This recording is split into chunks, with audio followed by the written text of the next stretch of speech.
De manière détendue.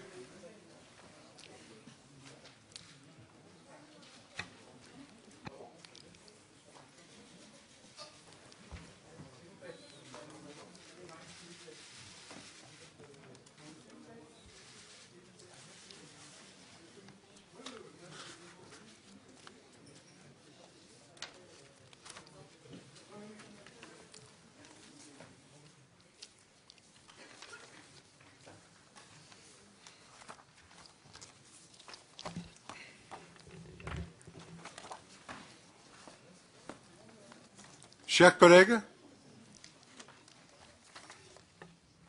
avant de commencer notre audition, nous allons terminer nos auditions après la journée d'aujourd'hui, de mardi prochain, de mercredi prochain, donc le 8 décembre et le 9 décembre, et surtout, ce qui est très important, la dernière audition du mardi 15 décembre, avec 3 ministres. On va conclure avec nos 3 ministres Hortefeux, Darcos et Besson. Je vous propose que nous puissions nous revoir le lendemain, mercredi, à 17 heures, pour qu'on commence à, sans tirer les conclusions de tout le travail qu'on a engagé, mais qu'on commence à avoir un échange de travail avant les fêtes, quoi, pour qu'on puisse arrêter un certain nombre de choses entre nous, et ça me paraît très très important. Donc vous notez le mercredi 16 à 17 heures. Comment 16h30. Hein, les auditions des 3 ministres à 16h30. On a convenu d'un horaire ensemble avec les trois ministres et on pense que c'est bien de conclure le travail de la mission d'information parlementaire à ce moment-là.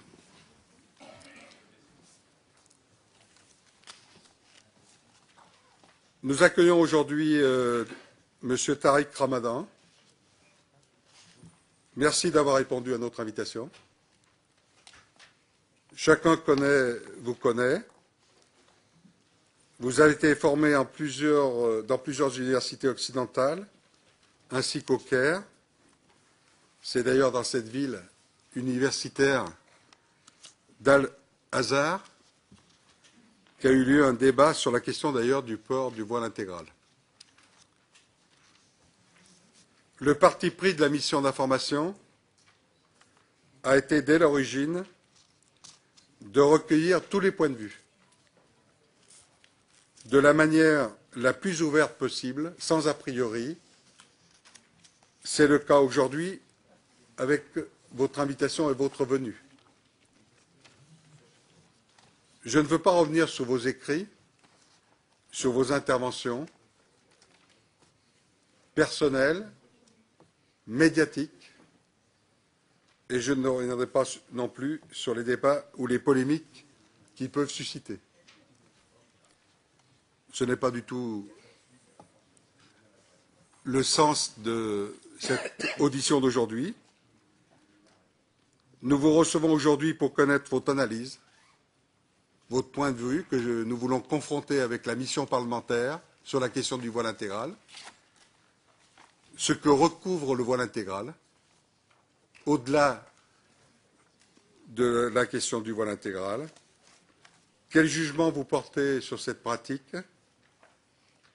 Est-il une prescription de l'islam? Comment expliquer l'extension de cette pratique en France et ailleurs? Est-elle surtout le fait de femmes converties ou traduit-elle plutôt un retour au nom du Coran d'une conception de l'islam des origines et que certains musulmans soucieux de manifester une visibilité dans l'espace public? Le voile intégral représente, selon nous, le symbole même de l'asservissement des femmes et la traduction de l'inégalité des sexes. Quelle est votre réaction face à cette forme d'asservissement sur lequel des jeunes filles mineures sont concernées? Je vais vous laisser la parole pour un exposé introductif qui ne manquera pas de susciter de nombreuses questions. Je vous laisse la parole, Monsieur Tariq Ramadan. Merci beaucoup d'abord de cette invitation ici et de cette introduction.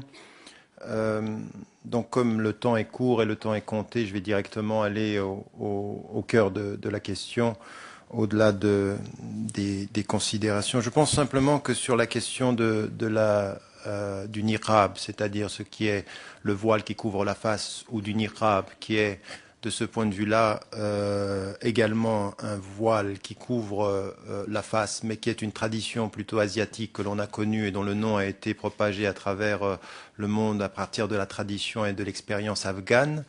Je pense que ce qui est extrêmement important dans un débat comme celui-ci, aucune décision de droit ne peut être prise s'il n'y a pas au préalable une clarification des terminologies et des enjeux. Et donc, pour ce qui me concerne, ce qui me paraît le plus important, c'est effectivement de commencer par un travail de clarification. Donc, je vais utiliser ce moment qui m'est donné d'un propos introductif pour articuler trois choses, à savoir... Monsieur Tariq Ramadan, une vingtaine de minutes? Oui, c'est ce qu'on m'avait dit, j'essayerai de m'y tenir. Je m'y tiendrai, donc en l'occurrence, pour être précis. Donc, d'abord simplement une discussion sur la dimension théologico-légale d'un point de vue islamique de cette question. Ensuite, dans un deuxième temps, effectivement, de nous poser la question de savoir quels sont les objectifs, ce à quoi nous voulons parvenir.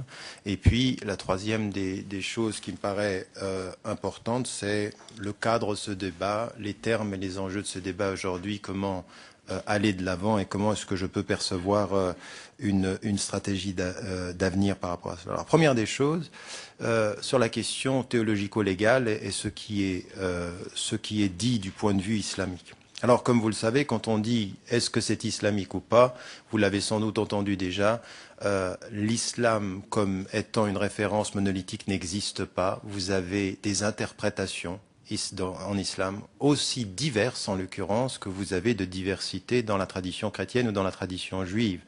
Cette idée d'avoir l'islam modéré d'un côté et l'islam fondamentaliste de l'autre dit plus sur l'ignorance de celui qui qualifie les choses ainsi que sur celui qui connaît les réalités et les dynamiques. Car dans la tradition musulmane, il y a 7, 8 tendances qui sont extrêmement complexes. Vous pouvez être à la fois rationaliste et dogmatique, vous pouvez être conservateur et ouvert, vous pouvez être réformiste de différentes tendances. Donc les choses sont extrêmement complexes. La très grande majorité des courants, qui sont aujourd'hui les courants de l'islam sunnite et chiite, sont de l'opinion que la burqa, au sens de ce qui est sa traduction dans l'horizon asiatique, comme le niqab dans sa traduction que l'on connaît majoritairement aujourd'hui dans des pays des Émirats ou comme en Arabie Saoudite, la très grande majorité des savants et la très grande majorité des courants considèrent que ça n'est pas une prescription islamique.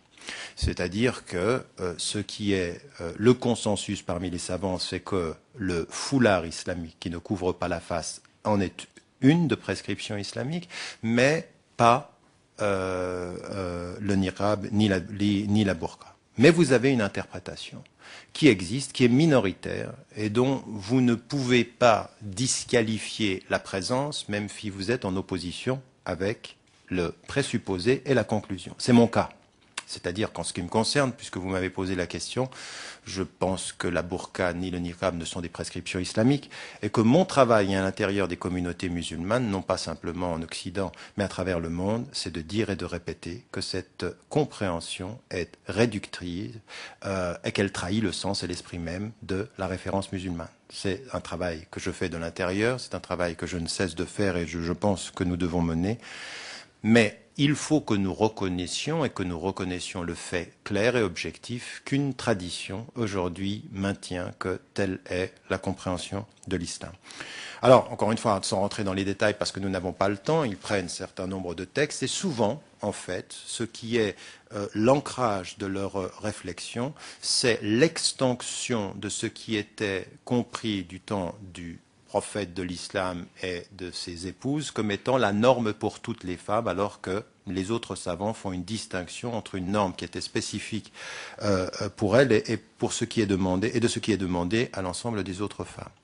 Donc, on a cette compréhension-là et on a cette interprétation-là, encore une fois, minoritaire aujourd'hui du point de vue des savants, sur la scène internationale, comme sur, bien entendu, dans tous les pays occidentaux.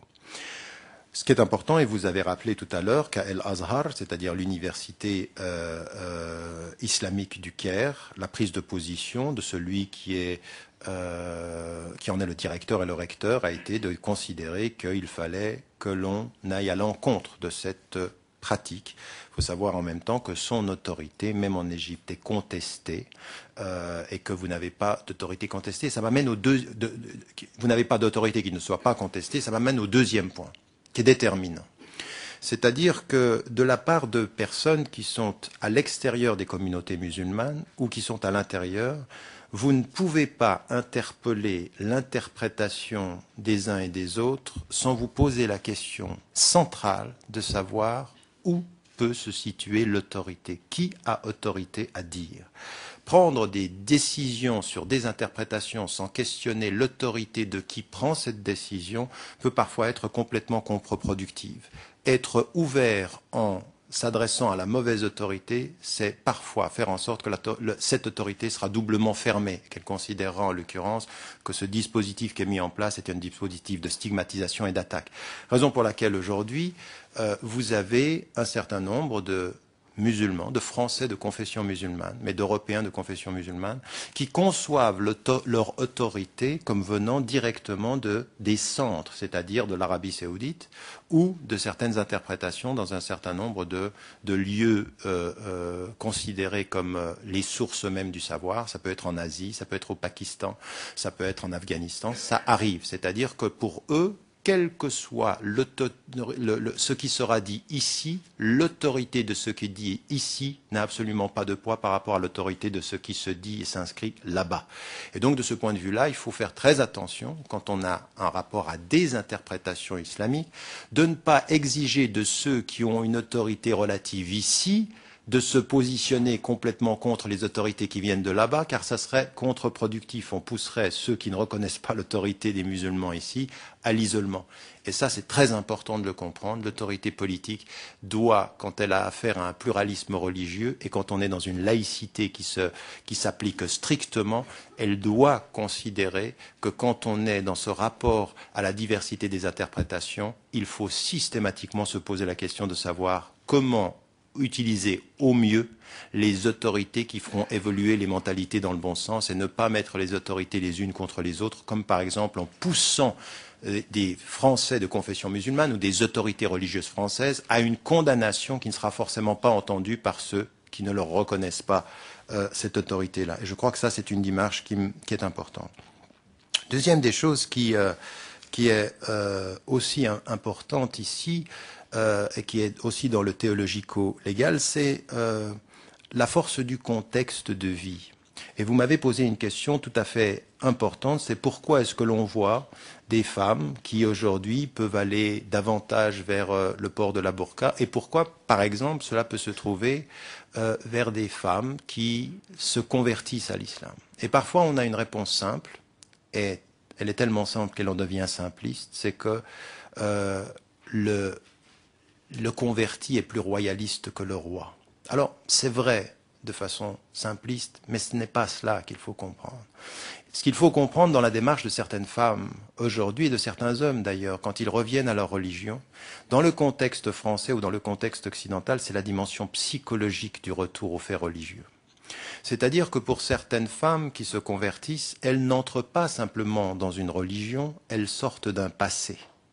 Et que sortir d'un passé peut faire en sorte qu'on entre dans l'excès ou dans ce qui va nous couper de ce passé. Autant hier on a pu être dans ce qu'on ressent aujourd'hui, comme l'exposition de soi dans le corps, autant dans l'islam on va aller chercher la disparition totale de cette dimension du physique pour en pensant, en l'occurrence, qu'on va vivre le spirituel. Cette dimension psychologique, elle est très importante. Une loi ne touche jamais le psychologique si on n'a pas compris que le psychologique se touche par l'éducatif, par l'accompagnement. Une loi qui interdit, elle renforce en l'occurrence davantage parfois le dispositif psychologique qui va aller dans se couper de son passé. Je dis ceci parce que l'application de la loi a toujours un versant psychologique que parfois on a tendance à omettre dans nos présupposés. Ça, c'est un premier élément.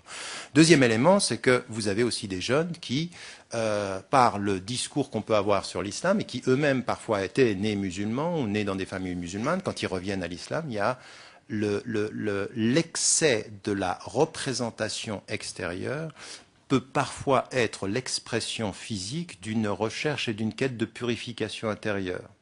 Pour ce qui me concerne, elle est mal comprise, mais je peux comprendre que pour certains jeunes, certains adolescents et même moins jeunes, ceci se passe. Et encore une fois, vous avez une dimension qui est liée à une quête spirituelle, à une quête de sens. Alors, comprendre la source du cheminement est une chose, même si on ne justifie pas la nature des réponses. Je ne justifie pas la nature des réponses. Mais si je veux travailler sur le changement des mentalités, il faut que je sache d'où ça vient pour savoir comment on fait évoluer ces mentalités et non pas simplement juger négativement le résultat sans comprendre profondément le cheminement. Et je crois que parfois nous faisons cette erreur dans ces perspectives-là. Alors là, si vous voulez, c'est la première partie qui est d'abord une considération théologico-légale d'un point de vue musulman, puis ensuite les considérations très pratiques qui peuvent amener des femmes à cette pratique-là. Et ça m'amène maintenant à l'objectif. Quel est l'objectif? Alors, de là où je me situe, citoyen, pour ce qui me concerne suisse, dont la trois quarts de la famille directe est française, mais qui vient très souvent en France, qui suis engagé dans le débat européen et occidental, ça veut dire depuis le Canada jusqu'à l'Australie, dans cet engagement-là, ce qui m'intéresse, c'est l'alliance stricte, mais stricte du point de vue du cadre légal, le respect de la loi commune et la meilleure compréhension des prescriptions de l'islam. En disant clairement, il est absolument possible, fondamentalement possible, d'être totalement musulman, clairement et sincèrement musulman, et de respecter clairement et sans exigence d'aucune transformation de la loi, le respect de la loi commune. Mon objectif, il est celui-ci. Et cela veut dire, de ce point de vue-là, que ce que j'ai toujours demandé à la France, et plus précisément depuis que j'ai étudié le cadre laïque, c'est l'application égalitaire, stricte et sans discrimination de la loi commune pour toutes les religions, et la religion musulmane comme toutes les autres. Et là, cet objectif-là, quand on a en face de nous des femmes qui sont dans un engagement où leur tenue vestimentaire questionne sur la compréhension de l'islam d'une part, mais également pose des vraies questions à des moments donnés tout à fait particuliers quand il s'agit d'identifier la personne, comme ça s'est passé le débat qu'il y a eu au Canada, quand il s'agit de la sécurité. Là, la loi ne doit même pas se poser la question de savoir si l'interprétation musulmane est bonne ou pas. En face de questions de sécurité, en face de questions d'identification, la femme est tenue, au nom même des préceptes musulmans qu'elle défendrait, même avec cette interprétation-là, de montrer son visage, d'être identifiée et de garantir la sécurité collective. Ça ne se discute même pas. Toute la question est maintenant de savoir, dans ce cadre légal qui est le nôtre, quelle est notre marge de manœuvre dans l'espace public, c'est-à-dire dans la rue. Et de ce point de vue-là, à mon sens, autant je dois travailler de là où je me situe, comme étant dans la dimension théologique et légale, ce que je viens de dire, ou dans la dimension d'un acteur social ou d'un acteur politique, autant je dois travailler à faire passer une autre interprétation de l'islam, et ça c'est un travail qui est un travail de longue haleine, qui est de questionner par les textes, de questionner par une tradition la lecture réduite, crispée, défensive, voire dogmatique de certains textes ou littéraliste de certains textes. Ce travail-là est un débat interne. On n'y parvient que dans un débat véritablement interne. Ça ne veut pas dire interne uniquement islamico-islamique ou entre musulmans, non. Le débat interne, c'est être à l'écoute des questions qu'une société nous pose, être capable de les entendre et d'en débattre de l'intérieur. Et tout ce que vous avez mis en évidence sur le statut des femmes, sur ce que veut dire la burqa sont des questions que non seulement on doit entendre, mais on ne doit pas entendre uniquement votre réponse qui pourrait être une condamnation, on doit entendre votre question qui suppose une réflexion fondamentale sur ce que l'islam nous demande de ce point de vue-là. Et donc, vous m'avez bien entendu, dans ce débat-là, la pensée qui naît d'une tradition musulmane doit être aussi une dimension qui doit vous intéresser. Et là, vos concitoyens français de confession musulmane sont vos partenaires et non pas simplement vos interlocuteurs extérieurs. Qu'est-ce que cela veut dire, vos partenaires? Ça veut dire que de deux choses l'une. Soit on a compris aujourd'hui que l'islam est une religion française, que des citoyens français sont de confession musulmane, que la très grande majorité de ces Français de confession musulmane, leaders compris, autorités religieuses locales compris, ici dans ce pays, sont vos partenaires dans cette lutte pour une meilleure compréhension de l'islam et pour mettre justement en évidence le fait que la burqa ou que le niqab ne sont pas des prescriptions islamiques et qu'on est liés ensemble sur ce travail et qu'une loi qui serait simplement une loi perçue comme stigmatisante, eh bien, ne résoudra pas le problème, eh bien, soit on a compris quels sont nos partenaires, et là je dis avec force, le partenaire, ce qui est important, c'est comprendre la marge d'autorité qu'il peut avoir dans l'évolution. Tout ce que vous pourrez dire sur la burqa quand vous êtes un politicien ou un travailleur social et qui ne parlez pas de l'intérieur des références musulmanes aura forcément moins de poids que quelqu'un qui le dirait comme moi. Alors deux choses l'une, ou je suis le partenaire du propos, ou je suis l'étranger qui parle de l'extérieur. Et cela, ça me paraît être déterminant de savoir que dans toutes ces interprétations-là, la pensée musulmane, vos partenaires, vos concitoyens sont de ce point de vue-là nécessaires à l'évolution de ces mentalités-là. Et ça, cet objectif-là, il est de dire ceci, ce que je répète, qu'on a du mal à entendre. Il me reste encore 3 minutes, je crois, c'est juste. Ce qu'on a du mal à entendre en France, de ce que je répète depuis des années, respect strict du cadre républicain, du cadre laïque, et de l'intérieur, un vrai travail pour faire évoluer les mentalités dans ce que doit être la compréhension de l'islam aujourd'hui. Ma conclusion pour les 3 minutes, c'est quelles sont les difficultés auxquelles nous faisons face si nous voulons avoir une vision de l'avenir de ce point de vue-là. Il y a une chose qui est réelle, c'est qu'on ne mesure pas aujourd'hui un double mal-être. On ne mesure pas suffisamment le mal-être, et vous savez, je viens de Suisse, mon pays aujourd'hui vient de voter un vote que je qualifierais de malheureux, mais le vote est malheureux, mais l'enseignement est profond. C'est qu'on ne sous-estime la peur et la méfiance qu'il y a au niveau des populations.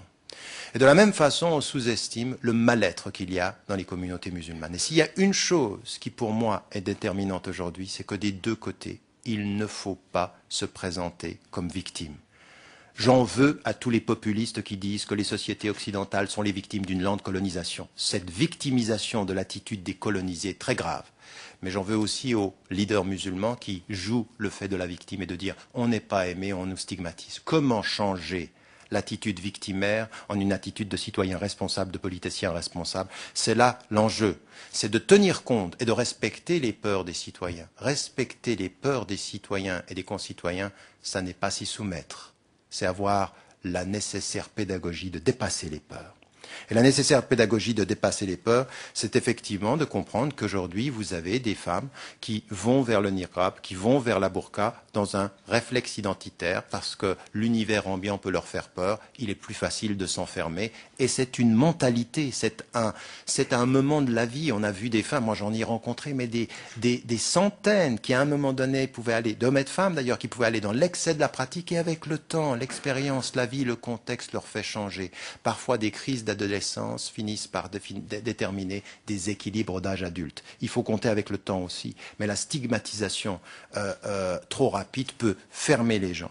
Et donc ici, si vous allez vers des lois, vous ne considérez pas la mentalité qui est derrière. Parce que dans la mentalité d'une femme qui me porte le niqab ou qui porte la burqa. Il y a cette idée que l'univers ambiant est problématique. Si vous ajoutez une loi qui lui interdirait l'espace public, le mental, ça ne va pas être de lutter contre la loi, ça va dire de rester à la maison. Et donc, vous ajoutez, si elle est même victime de son parcours personnel, la loi la rend victime même de l'espace public, elle restera. La mentalité qui l'a amenée, l'interprétation qui l'a amenée à cela, va être doublée par une loi qui, en la stigmatisant, ou en étant perçue comme stigmatisée, parce que la question, c'est pas de dire aux gens, ah non, c'est pas des lois qui stigmatisent. Il suffit pas pour vous de dire que c'est pas des lois qui stigmatisent, il faut entendre ce que les gens voient à travers la loi, eh bien, ça va être un retrait à l'intérieur de la demeure et on aura 2 fois perdu. Deuxième des choses qui est problématique, c'est qu'au niveau du droit européen, cette décision est très problématique et vous le savez tous. Toutes les études ont montré, et pendant les 3 dernières semaines, on a eu des rapports qui ont mis en évidence, une loi contre la burqa sera problématique du point de vue de la liberté de conscience. Il n'est pas du tout acquis que le vote suisse passe la Cour européenne de justice de ce point de vue-là. Et la troisième des dimensions, mais la Suisse y est liée également. La Suisse y est liée, oui, la Suisse y est liée et j'en suis content.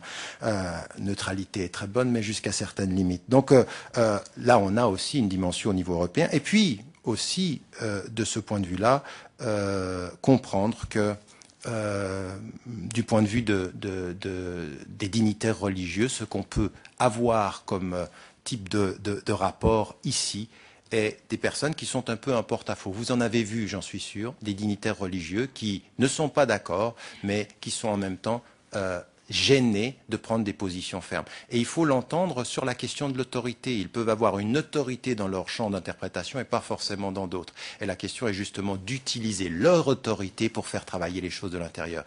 Ne mettez pas les autorités les unes contre les autres. Utilisez les autorités favorables pour faire changer les mentalités vis-à-vis des autorités résistantes. C'est le seul moyen de fonctionner avec le fait religieux. Le fait religieux, quand 2 autorités se confrontent, elles s'excluent. C'est ça, la pensée dogmatique. Mais quand vous travaillez avec les autorités qui sont à votre portée, vous pouvez y parvenir. Et mon dernier point de ce point de vue-là, c'est de dire aujourd'hui que cette réflexion autour de la burqa me gêne. Je comprends qu'on parle de la visibilité, mais au bout du compte, c'est ailleurs que les questions se posent. Et les questions se posent aujourd'hui quand vient tout ce débat autour de la visibilité de la burqa à la suite de ce que le président Obama a dit, que le président Sarkozy a dit 5 jours plus tard et que tout à coup on nous sort cette affaire de la burqa.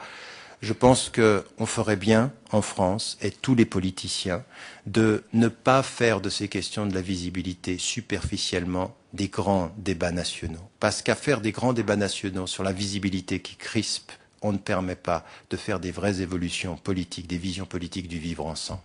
Et le vivre ensemble, il est celui-ci, il est dans le respect de la loi, il est dans le fait d'acquérir la langue, il est dans le fait de ne pas culturaliser, d'islamiser toutes les questions. Aujourd'hui, vous avez une partie de la population qui a l'impression que chaque fois qu'on parle d'elle, au lieu de regarder ce qu'elle vit socialement, on culturalise son appartenance, on islamise son identité. Et elle vous en veut pour cela. Elle a l'impression d'une classe politique qui parle d'un problème qu'eux ne ressentent pas. Eux, leur vrai problème, c'est que quand vous êtes un peu arabe d'origine, quand vous êtes un peu avec un nom musulman affilié, la réalité, c'est que le travail, vous ne l'avez pas, c'est que l'appartement, vous ne le connaissez pas, et que les 2 questions ne s'excluent pas, mais à mal poser la première question, vous donnez l'impression de ne même pas considérer l'autre question, la seule vraie qui compte, qui est celle de l'application stricte et égalitaire de toutes les lois de ce pays, pour tous les citoyens et tous les citoyens. Merci. Éric Raoult, rapporteur. Merci, Monsieur le Président.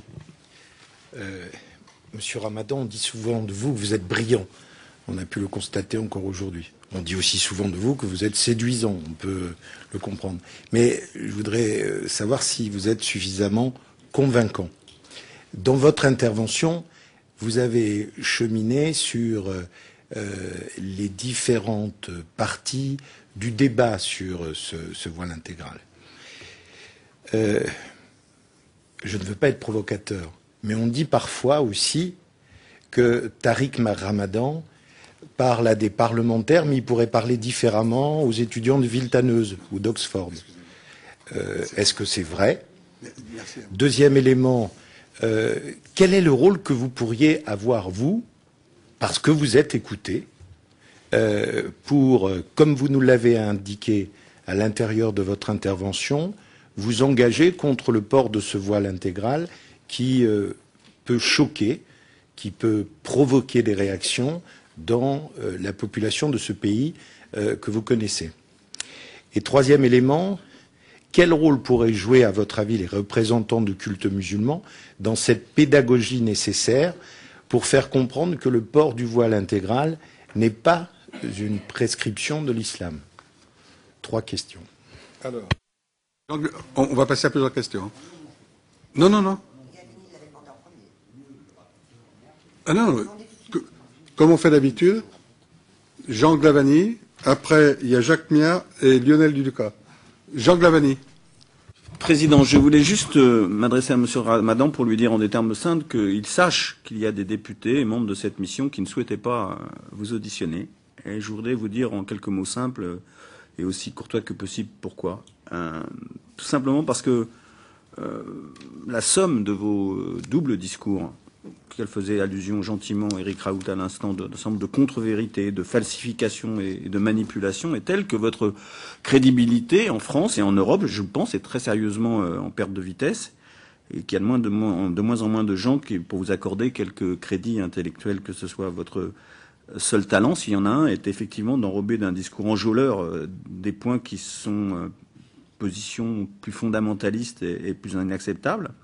Tout à l'heure, de vous entendre parler de laïcité en des termes bien loin de la tradition républicaine, et surtout dans votre discours, l'absence totale de référence à l'égalité entre les hommes et les femmes et les droits de la femme m'ont confirmé dans cette conviction. Et je crois que je le dis ici devant la mission, je l'ai dit au président, que vous recevoir aujourd'hui, c'est vous donner une respectabilité et une tribune que vous ne méritiez pas de mon point de vue. Alors je me suis demandé pourquoi certains d'entre nous, dont je ne sais d'ailleurs pas s'ils sont majoritaires dans cette mission, ont fait le choix de vous auditionner.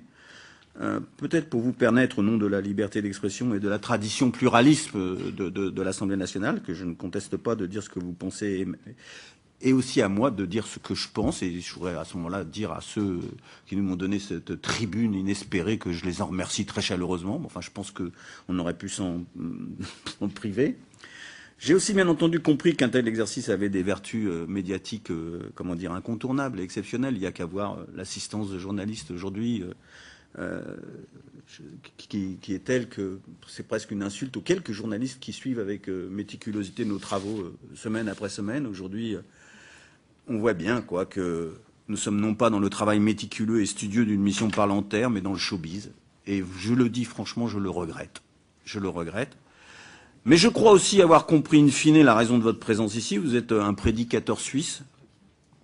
Et je me suis demandé pourquoi un Parlement français devait recevoir et écouter un prédicateur suisse. Et c'est sans doute qu'on a compris ces dernières semaines que la lumière venait de Suisse. De la situation judiciaire d'un cinéaste, Hagstatt, qui a provoqué des réactions irrationnelles en France, en passant par la votation citoyenne sur les minarets. L'exemple suisse et ses conséquences ici nous montre, en tout cas j'en suis convaincu, que la démocratie française est bien malade.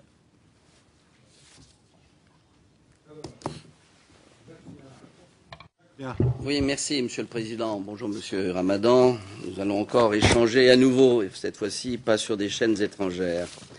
Alors, je dois dire que vous écoutez, effectivement, avec talent. Je ne vous cache pas que je suis profondément déçu, que ça fait un peu savonnette, vos arguments. C'est-à-dire qu'on ne voit pas vraiment quelque chose de consistant. Alors, je vais m'expliquer assez rapidement.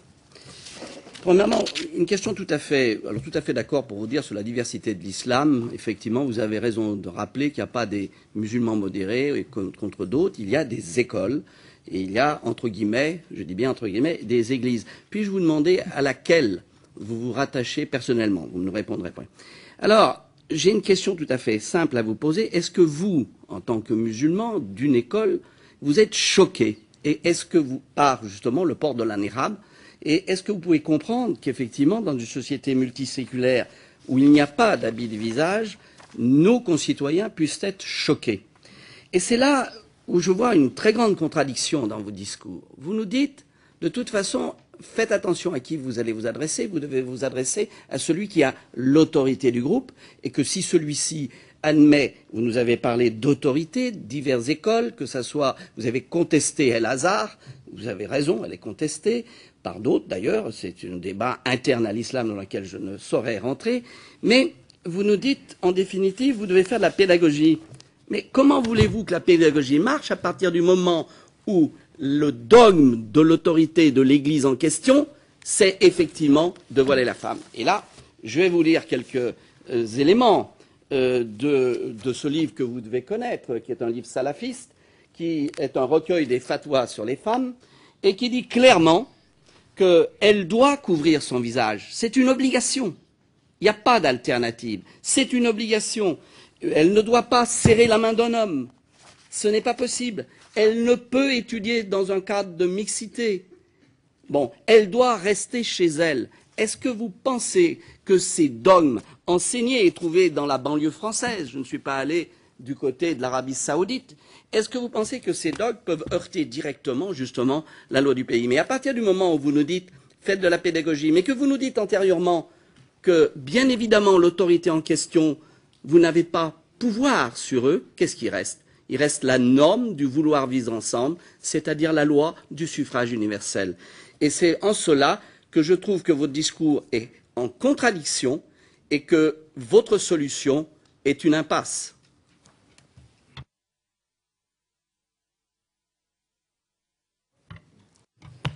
Oui, écoutez, moi je me réjouis que nous ayons l'occasion de vous entendre parce que plutôt que de vous regarder qu'à la télévision, je suis heureux que cette mission sur le voile puisse entendre quelqu'un qui a une certaine notoriété et que nous puissions nous adresser à lui et qu'il puisse nous faire les réponses qu'il doit nous faire. Donc moi je pense qu'on a bien fait. Je remercie le Président et le rapporteur de nous avoir donné cette opportunité. Moi, je voudrais simplement vous poser 3 questions. Je vous ai entendu nous dire que la burqa, le niqab, n'était absolument pas une prescription religieuse en tant que telle, mais par contre que le voile l'était. Et j'ai appartenu à la mission sur le voile à l'école, et toutes les auditions que nous avions pu faire à l'époque, et j'ai pas souvenir qu'on vous ait entendu à ce moment-là lors de ces auditions, il nous avait été dit et répété que le voile n'était pas non plus une prescription religieuse. Donc j'aimerais avoir une précision, parce que c'est la première fois que je l'entends dire, et ça me paraît quand même important. La deuxième question, c'est, dans tout votre exposé, ce qui m'a frappé, c'est cette idée que finalement la femme est libre. À vous entendre, elle se rue dans un souci de purification spontanément, de manière volontaire, et on n'a pas forcément le sentiment que ce soit aussi volontaire que ça, et que parfois c'est un volontarisme qui rappelle plutôt l'enthousiasme des sectes. Et donc, est-ce que vous ignorez toutes les pressions éventuelles qui peuvent exister, surtout lorsque ça concerne des mineurs? Et la troisième question, s'il ne faut pas de loi, que faut-il faire? En clair, rien, comme c'est le cas aujourd'hui. Et si ce n'est pas rien, quoi précisément pour faire évoluer les mentalités, et éviter la prolifération et le prosélytisme? Oui, ça va compléter la question de mon collègue Lucas. Vous avez effectivement parlé des femmes uniquement consentantes. Mais on sait bien, dans ce pays, que la plupart ne sont pas consentantes. Que souvent par amour, ou simplement parce qu'elles vivent avec un homme qui les oblige à petit se couvrir. Moi, je le vis très souvent dans les quartiers, à se couvrir les bras, puis à mettre un voile, puis à arriver au niqab ou à la burqa. Donc vous le savez très bien, et vous savez qu'elles n'ont pas le choix, et que souvent l'échappatoire est impossible. Alors moi, je voudrais vous parler des droits des femmes. J'ai lu beaucoup de choses que vous avez écrites là-dessus, et vous vous dites féministe islamique ou islamiste. Et votre discours consiste à dire que ce n'est pas la parole de Mahomet qui fait l'inégalité entre les hommes et les femmes, mais en fait c'est la tradition. On l'a un peu vu au travers peut-être des 7 ou 8 tendances dans l'islam. Et que par conséquent, il faut relire le Coran et revenir au temps du prophète. Et la question que je voulais vous poser, c'est ne serait-il pas plus simple peut-être de revenir dans notre temps, c'est-à-dire 13 siècles en avant, et d'expliquer que l'Occident réalise cela. Cela vous permettrait aussi de faire évoluer une morale qui a été faite au 7e siècle et qui, quoi que vous en disiez, est archaïque aujourd'hui. Et votre position serait peut-être ainsi plus claire par rapport au port du niqab et de la burqa.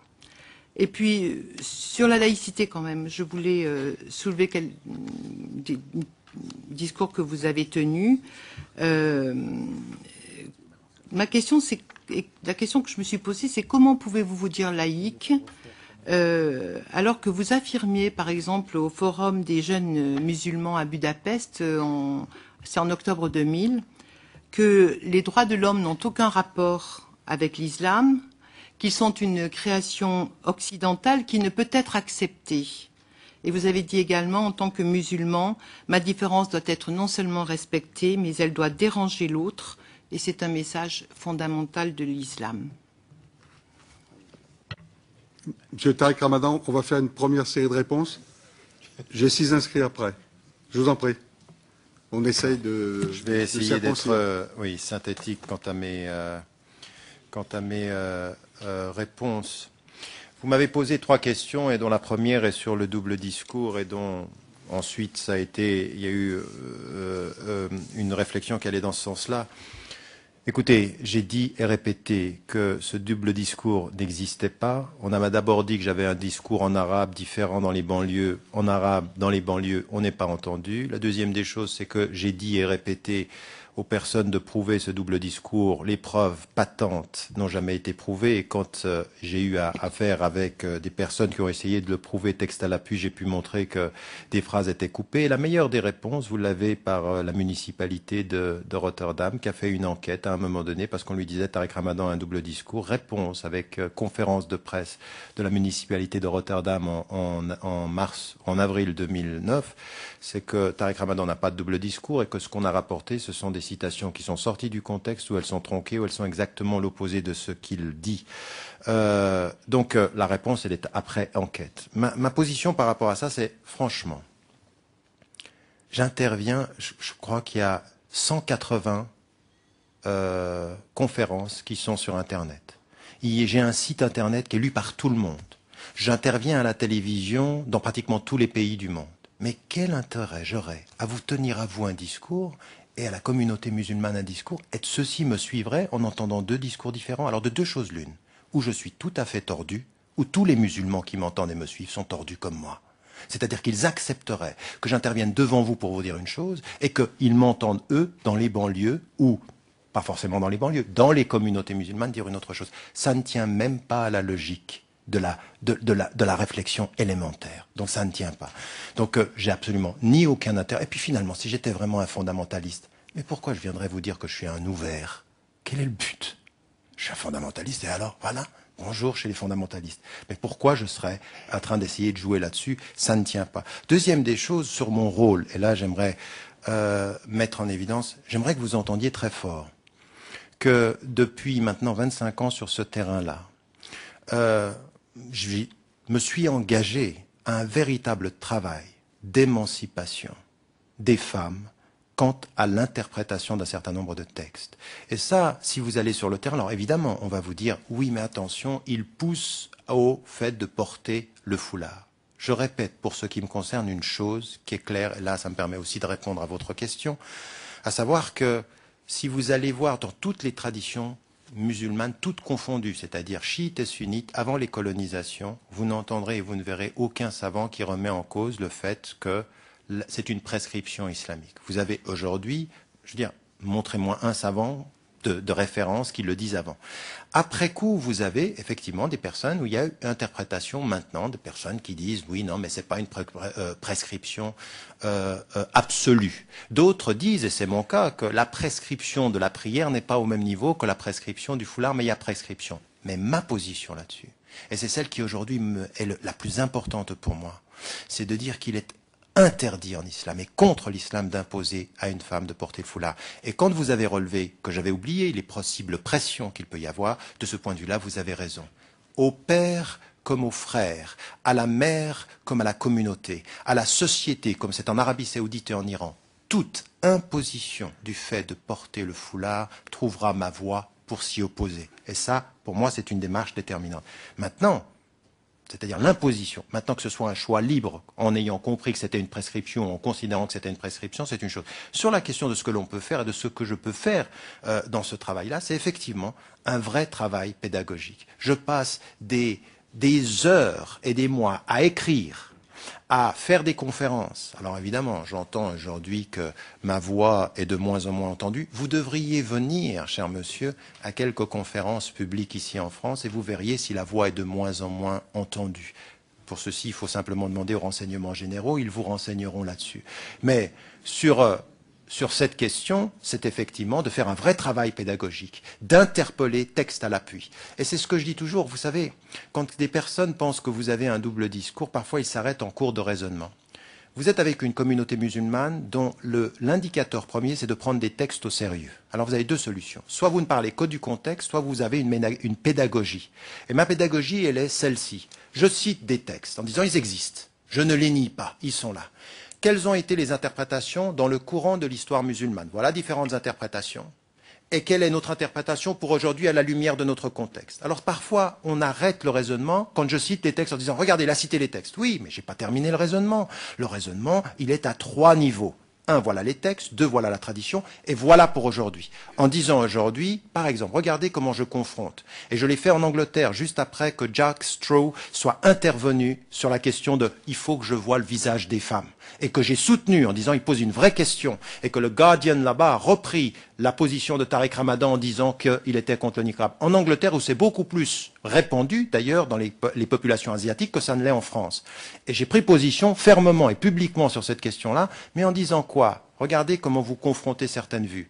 L'un des savants les plus importants de la tradition salafi, qui s'appelle Al-Albani, fait une recherche sur la question du niqab et termine en concluant que selon lui, le hijab, c'est-à-dire ce qui ne couvre pas la face, est la vraie position islamique, mais que lui considère pour son épouse que c'est mieux. Regardez, texte à l'appui, savant à l'appui, vous confrontez les vues de cette interprétation et vous faites évoluer. Ça, c'est mon travail. Mon rôle, il est de faire ce travail-là. Et d'être considéré non pas simplement comme étant quelqu'un qui ne respecte pas le cadre légal, mais au nom même de ce cadre légal et dans l'interprétation de l'islam. Les représentants musulmans de ce point de vue-là, ils ont ce travail-là à faire. Ils ont un vrai travail pédagogique, un vrai travail d'engagement. Mais vous savez, le niqab et la burqa, ça c'est une chose. Il y a un travail à faire sur plein de dimensions. Vous avez parlé par exemple de la question de serrer les mains et tout ceci. Mais on a fait un travail gigantesque dans les communautés musulmanes, pour qu'aujourd'hui je puisse dire mais il n'y a absolument aucun problème à serrer la main d'une femme ou à serrer la main d'un homme. Il n'y a aucun problème pour une femme d'aller voir un médecin homme quand les circonstances font qu'elle doit aller voir un homme ou quand la compétence. Il n'y a pas de ce point de vue-là de problème. Donc c'est un vrai travail que les autorités musulmanes, mais là il faut qu'elles soient votre alliée, non pas qu'elles soient mises sous pression de vos attentes, mais sous la compréhension de leurs responsabilités. C'est pas pareil. Donc pour aller vite, monsieur, je suis un peu, enfin pas vraiment, surpris de votre intervention, mais vous déterminez, monsieur, le fait que je viens de Suisse, que la lumière vient de Suisse. J'ai été invité avant le vote de dimanche, donc la lumière s'est faite après, si c'est cette lumière que vous perceviez. Et de dire la falsification de mes citations, j'aimerais bien savoir, monsieur, au bout du compte, combien de mes ouvrages vous avez lus et combien de mes interventions vous avez suivies. Monsieur, celui qui est en face de vous aujourd'hui n'est pas un prédicateur islamiste suisse. C'est un professeur d'université à Oxford, dont les livres sont étudiés dans 80 universités américaines, monsieur, 80 universités américaines, mais monsieur, qui depuis les 8 dernières années a été interdit de parole dans toutes les universités françaises. Posez-vous la question de savoir où est la liberté d'expression, cher monsieur. Plutôt que de me dire que j'ai un double discours, il faudrait savoir si la France est en train de perdre ses valeurs d'ouverture dans le débat critique. Et votre façon de réagir à mon intervention n'est pas du tout une façon de réagir à un débat critique, c'est un jugement sur la personne et non pas un débat et une confrontation sur les idées. Donc je réponds, cher monsieur, à votre intervention que j'espère, non, que la lumière, cette dernière lumière ne viendra pas de Suisse, qu'il y aura vraiment un véritable réveil. Vous savez ce que j'espère pour la France, monsieur? Parce qu'on m'a posé la question de savoir un jour si j'aimais la France. J'aime la France de sa tradition et de ses valeurs quand elle est en cohérence avec elle-même. Mais non pas pour un discours qui trahit ses valeurs au nom de simplifications comme celle de je viens d'entendre. Votre jugement sur la personne m'impose de ne même pas vous répondre, parce que je ne considère que c'est insultant ce que vous venez de dire. Pour continuer sur mes arguments, cher monsieur, vous avez eu une attitude qui montre où est le problème. Vous avez pris un livre et vous dites, voilà un livre qui est, et vous l'avez vous-même qualifié, de la tradition salafi. Vous avez parfaitement raison. Il y a des livres de la tradition salafi qui sont en France. Mais je vous avais répondu avant même que vous n'apportiez l'argument en vous disant c'est une tradition parmi d'autres. Et cette tradition parmi... Alors attendiez, cette tradition parmi d'autres. Aujourd'hui, des femmes et des hommes, en France, peuvent revenir à l'islam sous des pressions d'hommes, sous des pressions familiales, sous des pressions communautaires, c'est tout à fait vrai. Ou simplement par des décisions personnelles, parce qu'elles se coupent de leur passé, comme on l'a dit, ça peut être psychologique, tout arrive. C'est plus complexe que cela. Elles y viennent. Et tout à coup, leur autorité, parce qu'on idéalise l'Arabie saoudite et l'autorité religieuse de là-bas, parce qu'on pense que tout vient de là-bas, et que les livres sont mis à disposition parce qu'on y met beaucoup d'argent en Arabie saoudite pour distribuer des livres, eh bien, on a cette interprétation-là. Moi, je n'ai pas dit qu'il fallait respecter l'autorité. J'ai dit faites attention. J'ai été très précis de ce point de vue-là et j'aimerais, s'il vous plaît, que vous m'entendiez dans la précision de la formulation. Ne mettez pas des autorités les unes contre les autres. Utilisez l'autorité que vous avez à votre portée pour faire changer les compréhensions. Alors, permettez-moi de... Il n'y a pas de contradiction. Je vais vous expliquer. Laissez-moi juste terminer. Je vais vous expliquer. Aujourd'hui, ma position par rapport à l'islam à travers le monde, et en particulier en Occident, est de remettre en cause la lecture salafi littéraliste. Vous m'avez aussi posé la question de savoir où je me situais. Je suis du courant réformiste. Alors j'explique très clairement les termes, parce que là, il y a des termes savants qu'il ne faut pas utiliser de façon incongrue, parce que ça a été fait, en particulier par certains de mes détracteurs ou de mes détractrices en France. Le réformisme salafi. Qu'est-ce que c'est salafi? Salafi veut dire revenir aux 3 premiers siècles de l'islam, des 3 premières générations plutôt, de l'islam. Mais en fait, pour trouver quoi? Et c'est pour ça que c'est important. Est-ce qu'on revient au texte du début ou est-ce qu'on trouve l'esprit de l'origine? Qu'est-ce que je dis quand je dis salafi? Des savants des premiers siècles étaient beaucoup plus courageux que nous le sommes. Ils avaient l'esprit du départ et le courage de l'interprétation. Ils venaient avec des interprétations complètement nouvelles. Aujourd'hui, nous avons une pensée sclérosée. Donc, le réformisme salafi, c'est celui qui prend les textes au sérieux, mais qui insuffle le courage de l'arme critique, de la question sur le développement, qui n'est pas une pensée de la défensive. Aujourd'hui, il y a un réformisme de la défensive et il y a un réformisme de la réinterprétation. C'est ma position.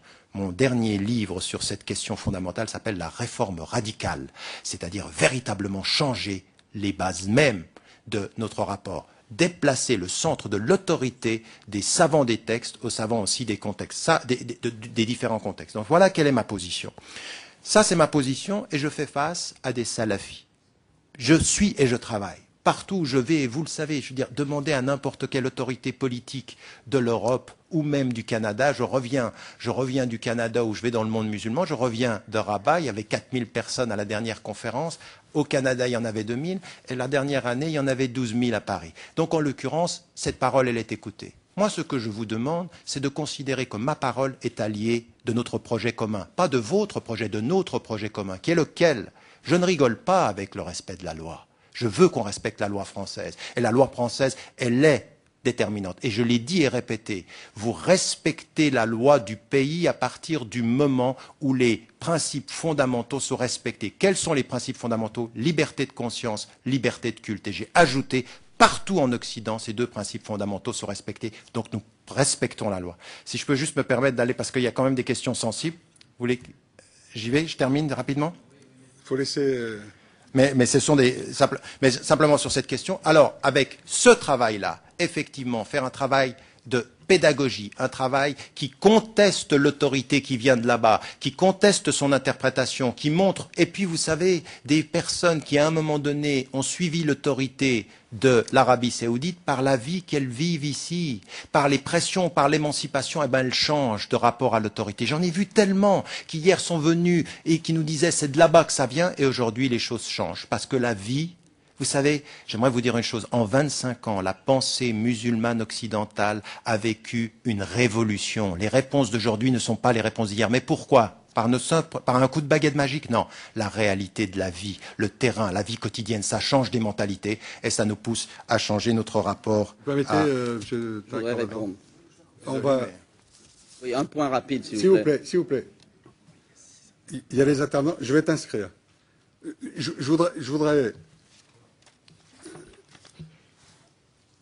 voudrais quand même préciser un certain nombre de choses, M. Tarek Ramadan. Vous dites cette mission me gêne. Donc je vais commencer par ça.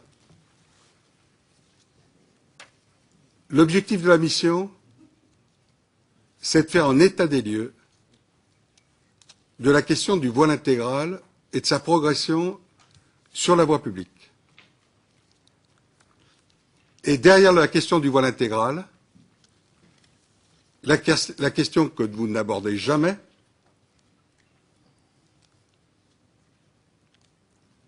selon l'appréciation que nous avons confortée par les auditions depuis le mois de juillet, c'est premièrement, le voile intégral n'est pas un signe religieux.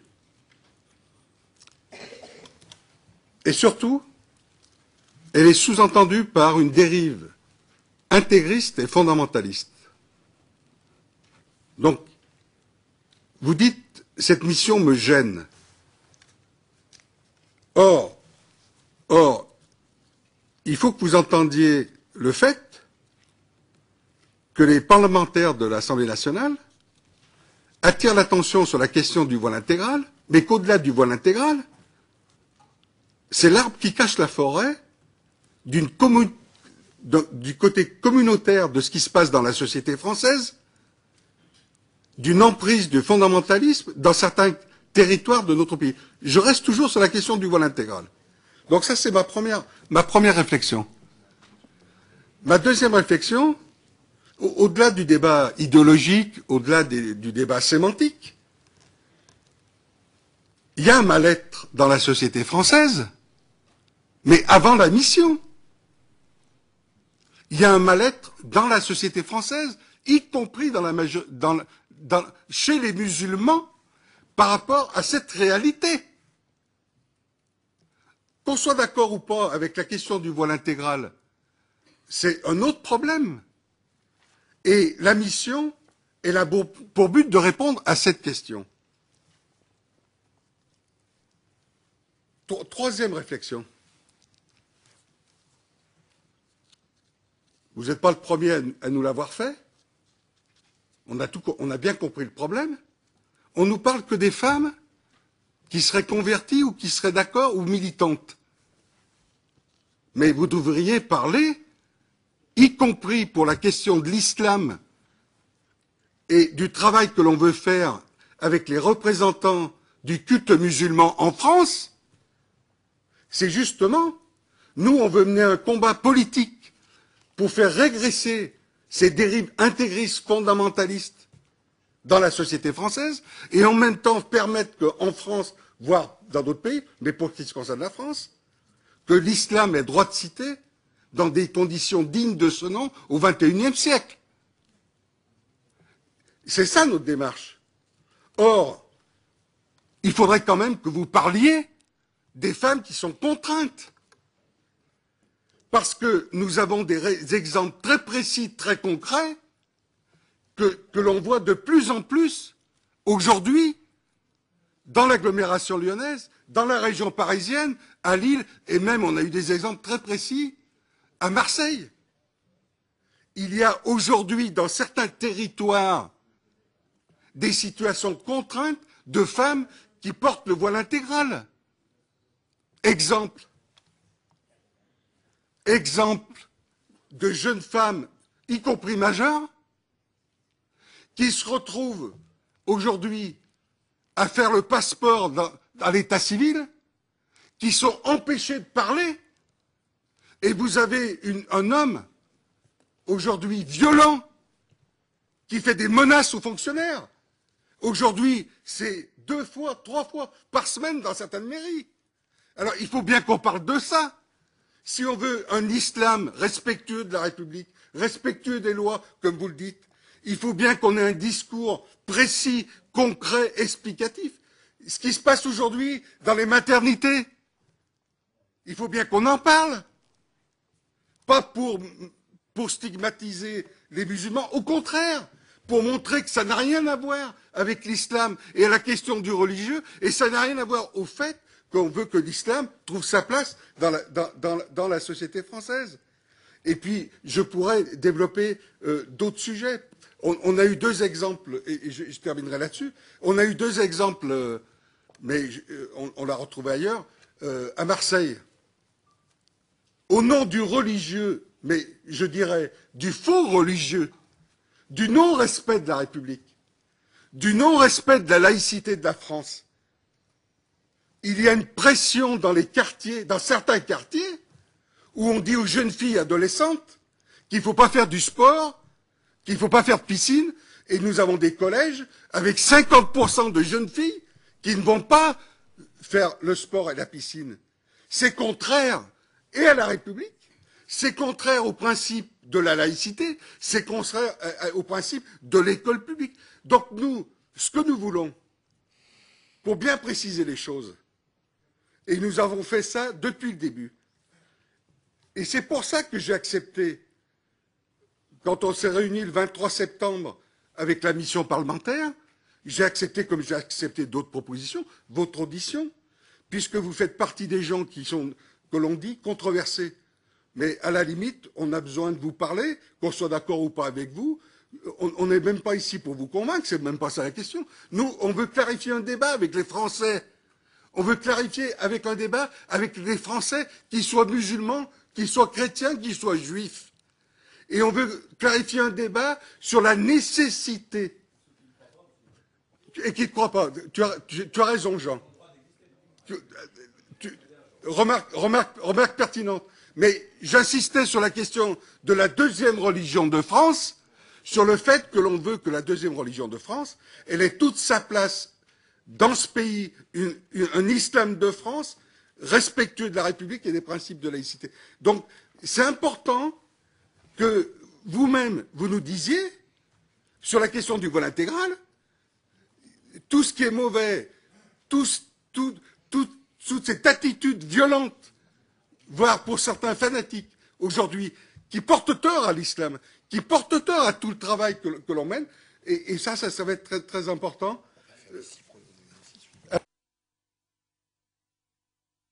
Je voulais par rapport au travail de la mission depuis le début. Alors, il y a Chantal Robin-Rodigo, oui, qui est là. Alors, monsieur. J'ai trop parlé. Chantal. Monsieur Ramadan, à aucun moment dans l'exposé que vous avez fait, qui était pourtant très, très précis, dans l'explication, dans le pourquoi, d'où vient le port de la burqa, vous n'avez évoqué la pression, j'y reviens, l'obligation qui est faite par les hommes sur les femmes de porter la burqa. Pourquoi ? Cela laisse à penser que vous estimez que la femme qui porte la burqa le fait en toute liberté. J'aimerais vous entendre sur ce sujet d'une façon très claire. De même, le port de la burqa est-il pour vous une atteinte aux droits des femmes ? Réponse claire, s'il vous plaît. Est-ce que c'est pour vous une restriction de leur liberté ? Est-ce que c'est une atteinte à leur dignité ? Merci. Alors. Comme ça a déjà été dit précédemment, je me suis opposée à votre invitation, Monsieur Ramadan, dès que j'ai entendu votre nom, puisqu'on vous a lu, on vous a écouté, vous savez. Et de l'opposition à votre invitation, je vais sortir de cette audition peut-être avec encore plus d'inquiétude qu'en y entrant. J'y suis entrée justement avec un esprit d'ouverture et de tolérance parce que je suis très impliquée dans cette mission. La première constatation que vous faites en arrivant, c'est de remettre en cause cette mission. Cette mission, elle n'est pas née des propos de M. Sarkozy. Nous ne sommes pas tous à l'UMP dans cette mission, petit 1. Cette mission, elle est née de propositions de notre président bien avant les propos du président de la République, et elle est née du fait que les élus locaux, que les élus législatifs sont confrontés à un certain nombre de problématiques sur leur territoire qui leur posent problème. Ça, on ne peut pas le nier. Vous rentrez en disant qu'il ne faut pas que nous fassions une loi. Mais qui vous a dit que nous allions sortir de cette mission avec une loi? Vous entrez en nous disant il ne faut pas une loi. Vous l'avez dit au moins 4 fois dans votre discours. Moi, je suis rentré dans cette mission en disant qu'il ne fallait pas de loi. À finir, je vais en vouloir une. Je suis, et à vous écouter, 25 ans que vous faites ce que je pense, moi, de la pédagogie. 25 ans que vous faites du réformisme. C'est mon idée première en entrant dans la mission. Mais ça ne marche pas. Mon problème, c'est que ça ne marche pas. Moi, je veux bien vous croire, je veux bien vous écouter. 25 ans que vous faites ça. Sauf que depuis 25 ans, dans nos quartiers, nous avons une explosion du radicalisme, de certaines formes de choses qui nous posent problème. Effectivement, moi, des femmes avec un voile intégral, dans ma circonscription, il y a 10 ans, je n'en voyais pas. Aujourd'hui, j'en vois tous les jours. Donc, vous n'avez pas réussi, monsieur Ramadan. Tout ce que vous avez fait, les milliers de conférences, 4 000 personnes, 10 000 personnes, 15 000 personnes, les plateaux de télé.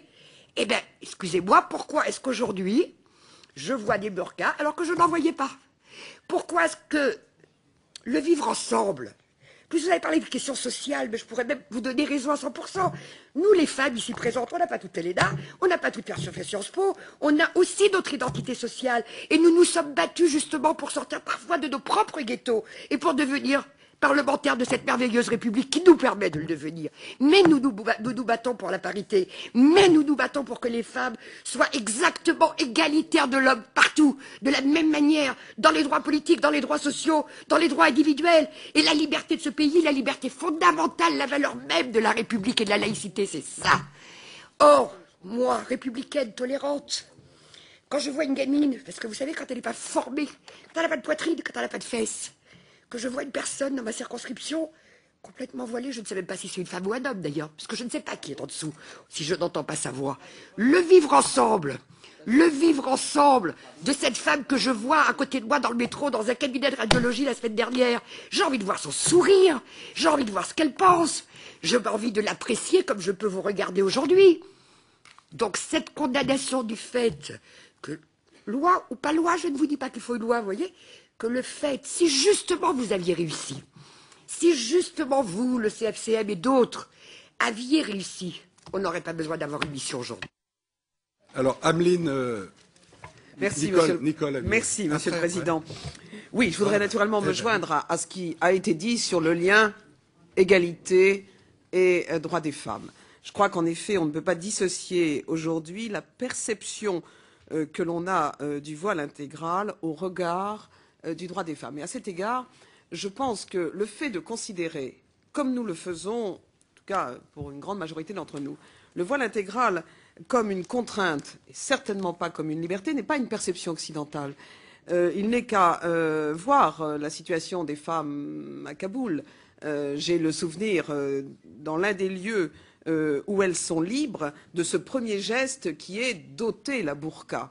Donc je pense qu'effectivement, c'est le combat des femmes dans le monde, et non pas, encore une fois, une perception purement occidentale. C'est aussi peut-être méconnaître, mais je ne peux pas le supposer, la loi française que de penser que la loi interdit et réprime. La loi est dans son rôle lorsqu'elle modernise, lorsqu'elle protège et aussi lorsqu'elle fait avancer les valeurs républicaines. Et l'ensemble des progrès liés précisément aux droits des femmes a souvent été lié à la loi. Et je crois qu'aujourd'hui, la loi peut être tout à fait un recours, et je m'associe pleinement à ce qui a été dit, pour toutes celles qui, effectivement, pourront éventuellement y avoir recours, ou en tout cas s'appuyer sur ces dispositions pour éviter cette contrainte. Je voudrais revenir simplement sur ce que vous avez dit en disant la dissimulation d'identité, là nous sommes pleinement d'accord, c'est parfaitement normal, et là pas d'état d'âme en clair. Est-ce à dire qu'une loi qui fonderait sur l'ordre public une interdiction de dissimuler son identité vous semblerait-elle acceptable? Paul Angevin, et après j'ai... vous êtes inscrit, cher collègue?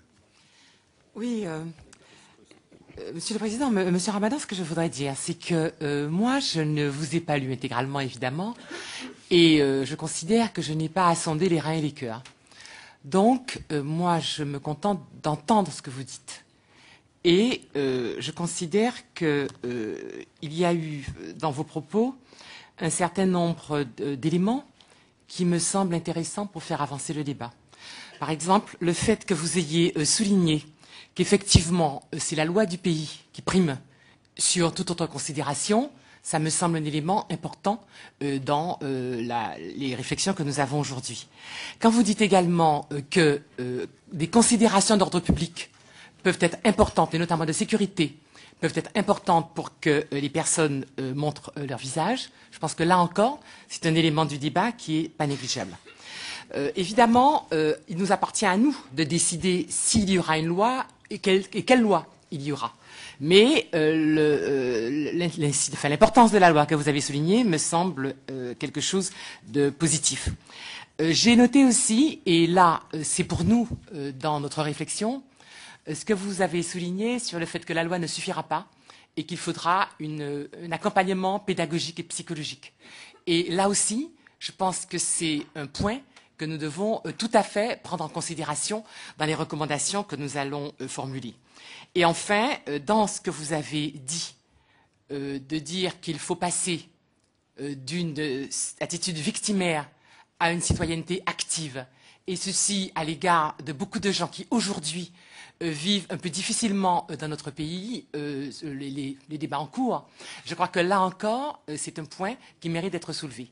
Alors évidemment, il faut préciser, pour que ce soit vraiment évacué tout malentendu, que pour la plupart des députés qui sont dans cette mission, il est hors de question de stigmatiser en quoi que ce soit la confession musulmane et que, bien évidemment, nos concitoyens qui pratiquent la religion musulmane ont tout à fait, selon nous, le droit au respect de leurs convictions et de l'expression de leurs convictions.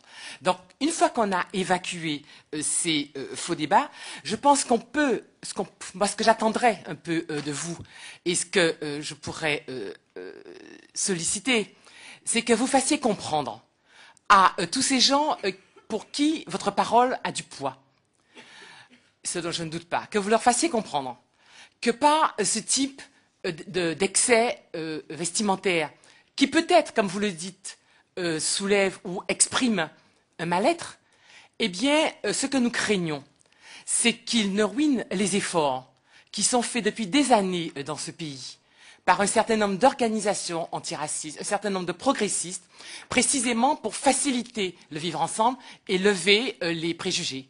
Donc je crois que véritablement, vous pouvez avoir un rôle extrêmement important pour pouvoir nous aider dans ce combat contre les fondamentalismes, en disant que quand on fait ce combat, ce n'est pas la République contre l'islam, c'est aussi un combat qui est important pour tous ceux qui sont attachés à ce que les musulmans de ce pays vivent bien dans ce pays et se sentent parfaitement citoyens. Merci, Monsieur le Président. Monsieur Ramadan, dans votre propos très complet, vous avez évoqué plusieurs aspects. Je vais en retenir un que vous avez cité à la fin sur la nécessité pour une grande partie des gens issus de la communauté musulmane de bien comprendre ce qu'était le respect républicain et de faire en sorte, en parallèle, que nous puissions faire ensemble un travail de l'intérieur pour aider celles et ceux qui seraient aujourd'hui peu intégrés ou mal intégrés à l'être mieux dans la société française de demain, celle du XXIe siècle.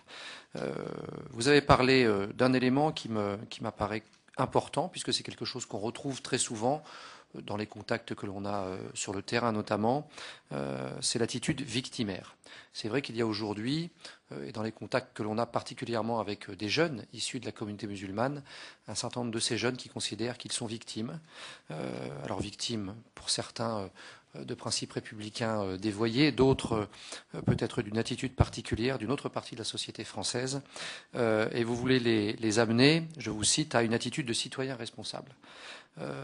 En cela, bien entendu, nous avons ensemble un très gros chantier, pas simplement à ouvrir, mais dans la réflexion et aussi dans les attitudes. Je crois qu'il faudra expliquer demain, et c'est un point important, ce que c'est que l'attitude victimaire et pourquoi on en est arrivé là. Alors, rapidement, parce que je crois que beaucoup de choses ont déjà été dites, et moi je souhaiterais vous interroger sur un point. Dans les réflexions qui sont les nôtres, et je pense que tous les gens qui sont dans cette mission ont eu à un moment donné à réfléchir là-dessus, il y a bien entendu ce problème qui se pose aujourd'hui du port du voile intégral, mais il n'y a pas simplement ce problème. La complexité de l'organisation de notre société fait que nous sommes aujourd'hui, c'est vrai, confrontés à des problèmes dans les hôpitaux publics, avec des femmes qui refusent parfois d'avoir un gynéco homme qui puisse s'occuper de leurs difficultés. Nous sommes soumis parfois à forte pression sur l'organisation des repas dans les cantines scolaires, notamment pour les villes, dans les mairies. Nous avons aussi quelques demandes parfois de créneaux spécialisés pour l'organisation des piscines, notamment dans les piscines publiques. Autant de cas qui font qu'on arrive aussi aujourd'hui à parler, par exemple, du port du voile intégral. Pour moi, en tout cas, c'est un tout. Et la question que je voudrais vous poser est très simple. Est-ce que vous considérez que par ces attitudes, une partie de la société dite victimaire teste la République française, ou est-ce que vous considérez au contraire que la réponse de la République doit être très ferme par rapport à ces attitudes? Alors, Groscos, Jacques Biard et Françoise Briand. Allez. Oui, merci, Monsieur le Président. Je m'inscris dans tout ce qui a été dit jusqu'alors, mais je reprends votre terme tout à l'heure. Vous avez dit, vous êtes tout à fait d'accord pour le respect de la loi, à condition qu'il y ait respect de la liberté de conscience et de la liberté de culte. Donc, vous insistez pour le respect de la loi pour certains, à condition que la réciprocité existe, à savoir, encore une fois, le respect de conscience et la liberté de culte. Or, mes collègues l'ont bien rappelé, de plus en plus, l'islam, et je ne veux pas stigmatiser l'islam, mais l'islam extrémiste envahit le champ social. Cela a été dit, ça a été rappelé dans tous les domaines que ce soit. Et de plus en plus, dans le cadre de cet envahissement de ce champ social, ça nous pose problème. Ça a été dit aussi. De surcroît, vous avez mis en préambule, vous avez émis des doutes quant à la validité de la loi qui pourrait être préconisée par l'Assemblée nationale. Donc vous mettez en doute, j'allais dire, la souveraineté, l'expression souveraine de la loi. Et notre souveraineté par ailleurs. Donc de tout ceci, moi, il me paraît que quelque part c'est un peu particulier, et j'en veux pour preuve. Et je voudrais que vous m'expliquiez, par exemple, puisque vous me dites, encore une fois, on respecte la loi à condition qu'on respecte la liberté de culte. Si je me trouve dans un cadre particulier qui est l'entreprise, par exemple, et le respect du culte devrait permettre à l'entreprise permettre aux musulmans, dans le cadre de l'entreprise, de faire la prière X fois par jour, par exemple. Cela supposerait, à mon avis, une modification profonde du Code du travail, par exemple.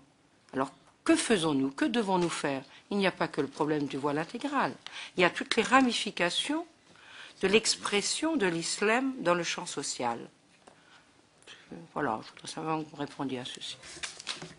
Bref. Oui, je suis désolé, vous n'avez pas répondu à la contradiction que je vois dans votre propos. Je suis prêt à accepter que vous ayez essayé de faire un travail en interne pour dire, attendez les gars, c'est pas comme ça que ça se passe. Vous, votre école dit ça, mais sachez qu'il y a d'autres écoles qui bannissent le niqab, voire la burqa, ou d'autres habits de ce type. Mais quand vous nous dites ne faisons pas de loi, vous aboutissez à quoi en pratique? À ce que la loi religieuse s'applique dans l'ordre social de la République. s'applique dans l'ordre religieux. Et ça s'appelle du communautarisme. C'est contraire à beaucoup de principes qui, pour nous, sont structurants de notre société. Alors, je vous rassure, hein, sur la Convention européenne des droits de l'homme, alors là, je n'ai aucun doute, une loi votée par le Parlement, il n'y a aucun problème sur ce thème. Je vous le dis. Parce que jamais la Cour européenne mettra en cause une loi qui est le résultat d'un processus démocratique sur des affaires sociétales. Ça, je suis formel là-dessus. C'est même pas la peine d'essayer. Et je peux vous dire, il y a déjà des arrêts qui ont été rendus en faveur de la Turquie, vous le savez, sur le voile. Circuler, il n'y a rien à voir. Bon, donc, le problème, il est là. Alors, moi, je dis, où il y a une contradiction, parce que votre pédagogie, comme ça a été souligné tout à l'heure, bah là, c'est limite. Donc, il y a un moment, la norme sociale du suffrage universel voté démocratiquement doit primer. Alors, de deux choses l'une, ou c'est une contradiction que vous ne voulez pas reconnaître, ou c'est plus grave, c'est une hypocrisie. Alors, dernier intervenant, Françoise Briand. Monsieur Ramadan, je ne connais pas vos œuvres, donc je vais vous poser une question. Elle va être très directe et très personnelle. Est-ce que vous l'acceptez? Il a été tout à l'heure que vous aviez un double discours. Vous avez répondu à cette question. Pour moi, et je pense aussi pour l'autre collègue, pour que les choses soient bien claires, est-ce que vous acceptez de nous dire si dans votre famille ou dans votre entourage, les femmes portent ou certaines portent le voile intégral? Alors, c'est à vous, Tariq Ramadan. Nous avons une quinzaine de minutes. 15 minutes seulement pour tout ça. Franchement, non, mais le problème, vous voyez, on vous a invité, on vous a auditionné. Non, mais et je pense que c'était très important pour nous, tout à fait. Quelles que soient les appréciations de chacun. Je vous en prie. Je vous remercie de m'inviter, mais le problème, c'est quand vous avez autant de questions et que j'ai si peu de temps, ça donne ensuite... Mais on ne va pas épuiser le sujet aujourd'hui. Non, mais attendez, s'il y a autant de questions et si j'ai si peu de temps pour répondre, ça donne l'impression que j'évite certaines questions alors que j'aimerais pouvoir répondre. Le sujet ne sera pas épuisé aujourd'hui. Non, mais ce n'est pas la question du sujet, c'est la question des réponses qu'on m'interpelle. Je vais essayer d'aller très très vite. Madame, vous aviez dit une chose à laquelle je n'ai pas pu répondre sur les femmes et la question du féminisme. Je veux dire, ça fait encore une fois plus de 25 ans que je me bats là-dessus, que dans le monde majoritairement musulman, mais qu'également en Occident, dans les communautés musulmanes, je suis perçu comme quelqu'un qui défend la cause des femmes. Alors, je défends effectivement le droit à l'émancipation et le droit à l'autonomie. Je défends la possibilité de travailler, d'avoir le même salaire, de pouvoir lutter, et j'ai lancé une campagne contre les mariages forcés. J'aimerais que vous entendiez tout ça parce que ça fait partie de mon rapport. Ce que vous aviez dit, que j'avais dit à Budapest n'est pas de mon fait, et je vous le dis aussi clairement que cela. Jamais de ma vie je n'aurais pu dire une chose pareille, puisque au contraire, madame, ce que je dis, c'est que je n'ai absolument aucun problème avec la Déclaration universelle des droits de l'homme. Tout article confondu, et que je n'ai jamais tenu à ce propos-là. Mais par contre, quand vous avez dit déranger l'autre, en anglais c'est to bother you. Et en fait, je citais un intellectuel américain qui disait « En fait, j'ai pas envie que vous m'acceptiez, j'ai envie de vous déranger ». Et son interpellation était intéressante, et je la citais, cette personne, en disant que son but, c'était d'ouvrir par la présence qui interpelle un débat critique. Ça n'était donc pas une citation de ma part, c'était une citation d'un intellectuel américain. Pour aller vite sur la question de la mission qui me gêne et tout ce que vous avez mis en évidence. Attendez, j'ai étudié toute l'historique de votre mission, et il y a effectivement une mission qui naît à un moment donné. Vous me direz que c'est lié uniquement aux réalités sociales. Je pense quand même qu'il y avait une réalité politique, qu'il y a eu un discours. On peut ne pas être d'accord sur l'interprétation de l'historique. En tout cas, je ne pense pas que le hasard soit dans quelque chose là-dedans. C'est arrivé à un moment tout à fait précis. Deuxième des choses que vous mettiez en évidence, c'est que lié à cette commission, il y a bien l'idée de savoir si oui ou non on doit faire une loi. Alors quand j'entre là, non mais j'ai pas dit que vous alliez la faire, mais le fait que vous disiez oui ou non, ben j'entre en questionnant et en pensant que c'est une mauvaise idée d'aller dans le sens d'une loi. Donc je donne une opinion, je suis auditionné pour donner un point de vue. Et donc ce que vous avez mis en évidence, cette dérive, cette nouvelle visibilité, il y a deux facteurs historiques dont vous devez tenir compte. Parce que statistiquement parlant, il y a une plus grande visibilité, mais il y a aussi à tenir compte du fait que le nombre de citoyens français de confession musulmane a augmenté et que les deuxième, troisième générations sont forcément de plus visibles. Est-ce que, et c'est ça la vraie question, parce qu'on sait aujourd'hui qu'on parle de quelques centaines, voire de 1 millier ou plus de femmes qui pourraient porter la burqa, on n'en sait rien, en fait, en gros, ce sont des estimations. Mais attention, avec l'ensemble des générations qui sont aujourd'hui visibles sur le territoire français, avoir si peu de présence, est-ce que proportionnellement à la présence entière des musulmans, on est dans l'augmentation, oui ou non? Je vous dirais que non, en fait. Il faut vérifier ça. Et ça, je pense que... Non, attendez, proportionnellement à la quantité des citoyens français, non pas simplement à la visibilité, parce que la visibilité, elle sera forcément plus grande, puisque de toute façon, ils sont plus nombreux. Donc il faut faire attention aux illusions d'optique. Et les illusions d'optique en matière sociale sont problématiques. Deuxième des choses par rapport à cela, c'est la question du mal-être, et vous avez mis en évidence, et c'est là où j'ai commencé mon propos en disant, attention, ne mélangeons pas tout. Parce que la question de la burqa, en fait, et c'est pour ça que j'ai entendu ce que vous aviez dit, c'est un tout, en fait, que vous êtes en train de porter, et vous parlez des hôpitaux, et vous parlez des écoles, et vous parlez de la nourriture, mais vous devez bien comprendre que passer par la burqa pour poser les vraies questions que vous posez, ça ne peut être perçu, parce que la question c'est de la perception, que comme une stigmatisation.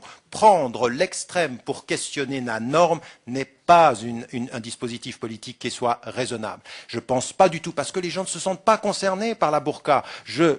Ils ne se sentent pas concernés par le niqab parce que l'immense majorité des 4-5 millions de Français de musulmans qui vivent en France, dont certains sont français de confession musulmane, ils sont contre cette prescription-là. Alors quand vous leur dites c'est par la burqa qu'on va parler des hôpitaux, ils disent mais de quoi vous parlez? Quel prétexte avez-vous utilisé pour poser des questions de fond? Et la forme fait partie du fond dans les débats sociaux, permettez-moi de dire. Et quand vous faites... alors attends.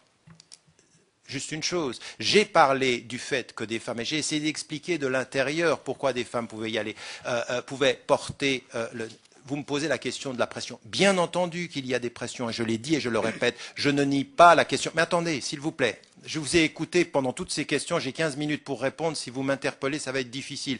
Juste que j'aimerais dire une chose de ce point de vue-là, c'est qu'effectivement, sur la question de la...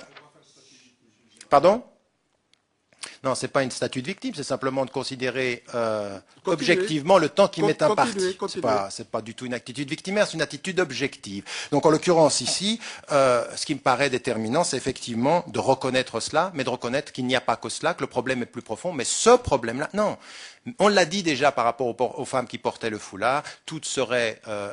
Attendez, mais même en Afghanistan, on le sait par des études et des femmes qui sont allées, et des femmes qui sont des féministes occidentales et qui sont allées, ont vu des femmes revenir au niqab sur des questions culturelles et elles le revendiquer. C'est-à-dire que c'est problématique, c'est-à-dire on a un vrai problème de femmes qui, parce que, attention, l'autodiscrimination ou la non-émancipation, ou si vous voulez, le caractère induit d'une représentation de soi dans le cadre social, c'est pas uniquement quelque chose qui vient des femmes, des hommes, ça peut aussi venir des femmes. Il faut savoir parfois que c'est induit. Par exemple, sur la question de l'excision, on sait aujourd'hui que des femmes le portent, donc il faut se rendre compte que c'est quand même plus complexe de cela. J'aimerais simplement dire une chose, qui est là, pas du tout d'un point de vue victimaire, je trouve, mais véritablement, problématique qu'on me dise en même temps je suis tolérant, je suis ouvert, et en même temps se pose la question de savoir si on doit me recevoir pour m'entendre.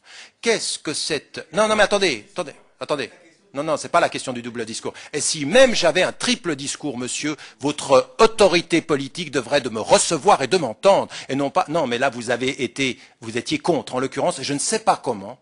Aujourd'hui, en France, dans ce pays que j'aime et dans lequel je suis impliqué depuis des années, aujourd'hui, on m'interdit de parole dans les domaines universitaires. Et là, vous auriez voulu que je n'y vienne pas. Monsieur Tariq Ramadan, on vous interdit pas de parole puisque vous êtes... Non, attendez, il y a quand même des personnes qui s'y sont opposées objectivement. Donc ça, c'était la deuxième question. Et sur ce que vous avez dit sur la question de la pression des quartiers et de cette évolution-là, encore une fois, il y a de ce point de vue-là une réalité. La pression existe. Il ne s'agit pas de la nier. Maintenant, il faut savoir proportion garder et regarder les vrais phénomènes sociaux. Je suis pas d'accord avec vous sur l'analyse des vrais courants. Je pense que d'autres choses sont en train de se passer.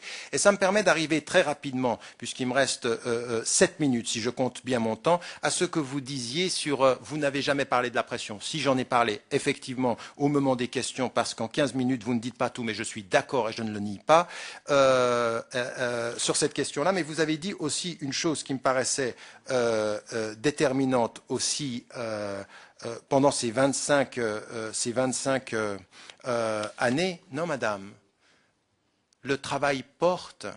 Et le travail porte tellement que je vais vous dire une chose. Si nous ne menions pas un travail de terrain, si vous n'aviez pas allé aujourd'hui et observé les cadres et les leaders, le nouveau leadership, dont en particulier le nouveau leadership féminin dans les communautés musulmanes. Le discours majoritaire de ce pays, c'est respectons la loi du pays, c'est nous sommes des Français, c'est nous respectons la loi et nous sommes loyaux. Même plus que ça, l'acquisition de la langue. Donc je vais vous dire une chose, tout ce travail-là, il porte, mais il est un travail à long terme. Alors effectivement, vous pouvez avoir l'impression que la visibilité de certains cache la forêt des autres, mais je vous demande, vous avez une autorité politique, vous avez un engagement politique, ne vous laissez pas tromper par les quelques cas qui ne disent pas les courants de fond. On a énormément évolué aujourd'hui et ce travail-là, vous dites qu'il est un échec, je peux vous dire aujourd'hui qu'on a énormément avancé, que les choses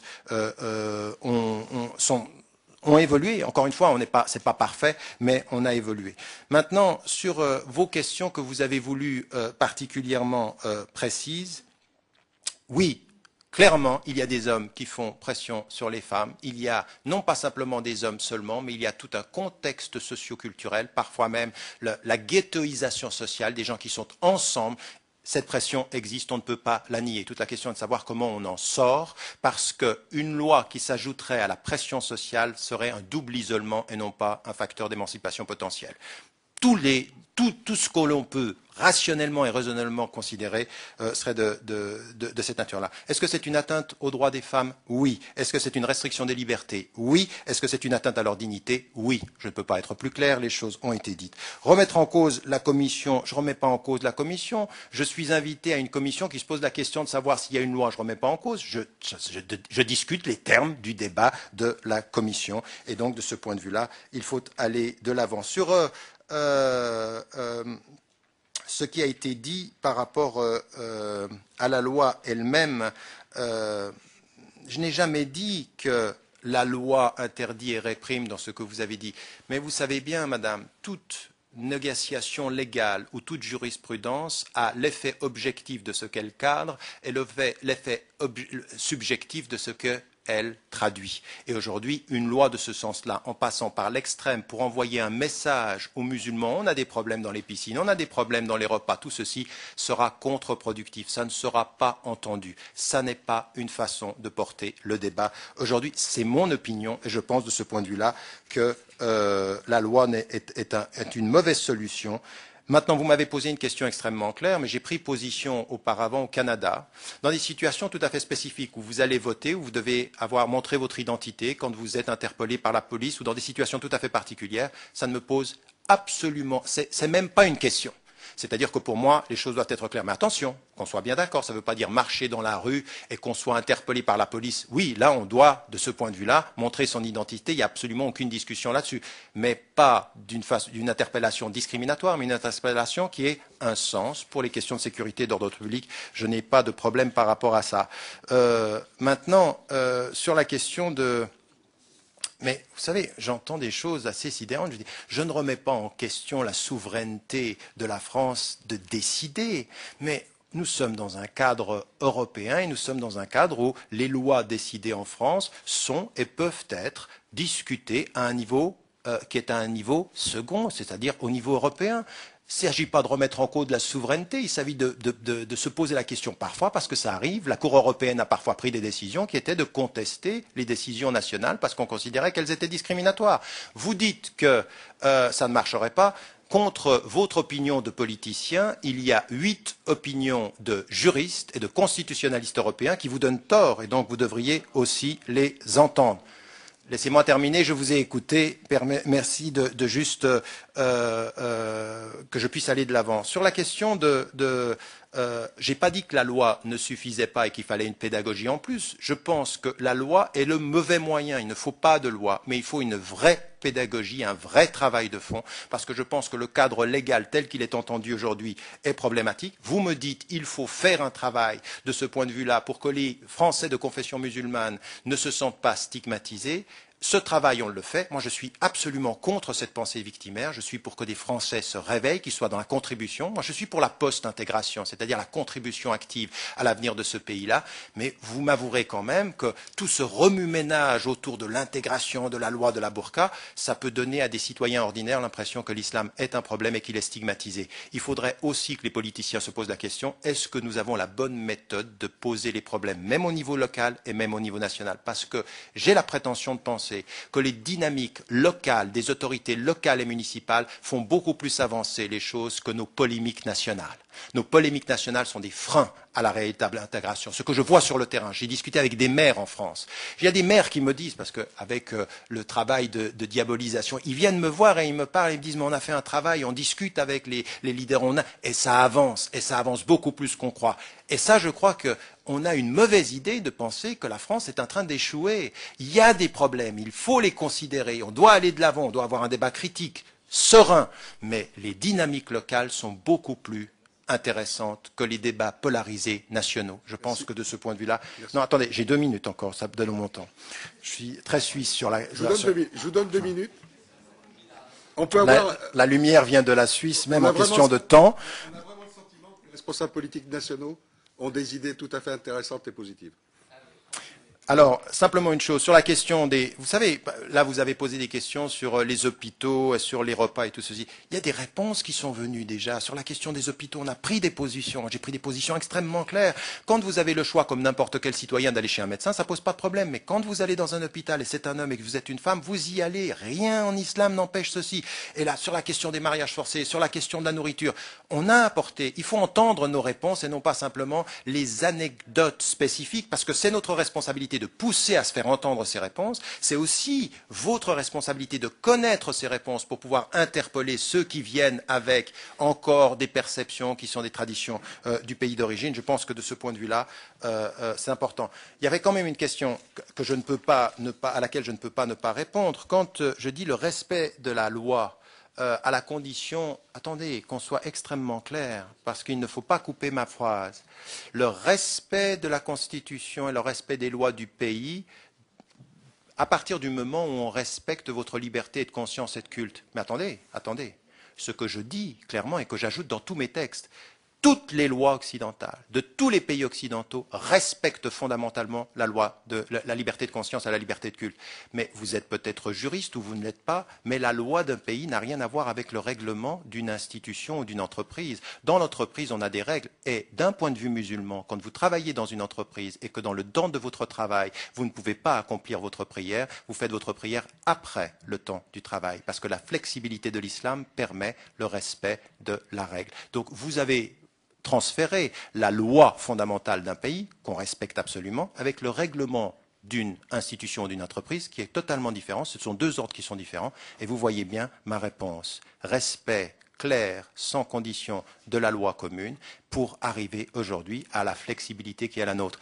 Et mon dernier point, parce que je n'aimerais pas partir d'ici sans avoir à le dire et j'aimerais le répéter, c'est que quand j'entends tout ce débat-là, pourquoi est-ce qu'il me gêne et pourquoi aujourd'hui je suis venu? S'il me gênait fondamentalement, je ne serais pas venu en disant c'est complètement inutile. Parce que je pense qu'il y a des bonnes questions, mais que l'approche peut être contestable. C'est ce que je conteste, c'est-à-dire penser à une loi sur la burqa pour poser les vraies questions qui sont celles que vous avez posées. Mais j'aimerais quand même vous dire une chose. Si vous voulez aujourd'hui lutter contre les pressions communautaires dans les banlieues, dans les cités et la nouvelle visibilité réactive, s'il vous plaît, faites en sorte que les leaders musulmans de ce pays soient vos alliés dans une meilleure compréhension de l'islam et ne culturalisez pas et n'islamisez pas les problèmes sociaux. Les jeunes, ils viendront à un islam de la fermeture tant qu'ils n'auront pas de travail, tant qu'ils n'auront pas accès à l'égalité. C'est-à-dire qu'il faut aujourd'hui que les politiciens de ce pays se réconcilient avec la vraie politique. Les jeunes dans les banlieues, dans les territoires où on ne va pas, ce sont